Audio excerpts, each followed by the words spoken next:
Hello everybody, welcome to another Nephilim Builds. It's Pride Month and we're celebrating by making various LGBTQIA+ characters in media because fuck Trump. Today we're going to decapitate our future boyfriend as Alex Fierro from Magnus Chase and the Gods of Asgard. As always, keep in mind that these videos are about capturing the spirit of the character rather than capturing their abilities perfectly. With that said, let's address the obvious. Alex Fierro is gender fluid. This is established very quickly after she's introduced and is not up for debate. What I do want to point out for anyone who hasn't read the series is that she explicitly doesn't use gender neutral pronouns. When she's a girl, it's she her, and when he's a guy, it's he him. And by her own admission, she's a girl most of the time, so I'll mostly use she her, but I'll be sure to throw some he hims in. With all that said, let's start with the ability scores. Using the standard pointer row, put the 15 to dexterity. It takes a lot of finesse to use a garrote like a whip. Hint hint. Next we'll put the 14 to charisma. She can be very charming, when she wants to. After that we'll put the 13 to constitution. Ein Harry are pretty hardy. Comes with already being dead. We'll put the 12 into wisdom and the 10 to intelligence, neither are particularly important here, and then dumb strength. He's a shorty no matter which gender he is. For race, the closest thing we have to an Einherjar is reborn. So we'll take changeling, getting shape changer and changing instincts, picking deception and performance.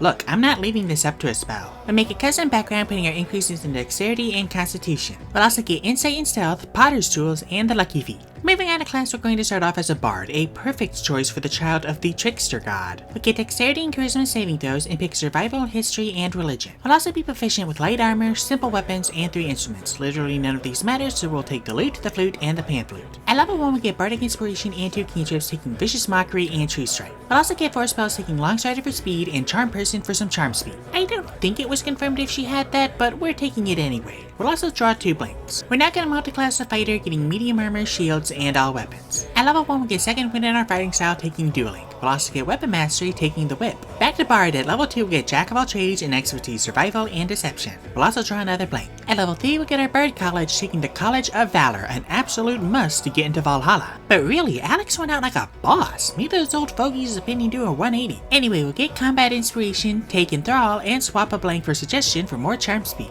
At level 4 we'll take the slasher feat rounding dexterity. We'll also take friends to fill the slot, 8 for more HP, and swap a blank for enhance ability for super Einherjar feats. At level 5 get D8 inspiration and font of inspiration, take calm emotions, and draw a blank. At level 6 we'll get extra attack and draw another blank. At level 7 we'll get counter charm and take polymorph. Took us a while, but we got Cheetah Boy eventually. Also, I can't remember, was it Alex or Samira that turned into a gorilla that one time? The wiki won't say. Anyway, at level 8 we'll raise our charisma and take compulsion for more charm speed. At level 9 we'll expertise insight and performance and take charm monster for more charm speed. We'll also take animate objects. It has been years since I read these books and wiki writers are as trash as ever, so I can't actually remember how Alex animated Pottery Barn. Was that a special circumstance, or is that just something she can do? I don't know. At level 10 we'll get D10 inspiration and magical secrets. We'll take blade ward to fill the slot and summon construct for Pottery Barn. For once, clay form is actually accurate. We'll also swap a blank for magic weapon for the one good thing mom did for us. At level 11 we'll take mass suggestion for charm speak and swap a blank for death ward because it's good.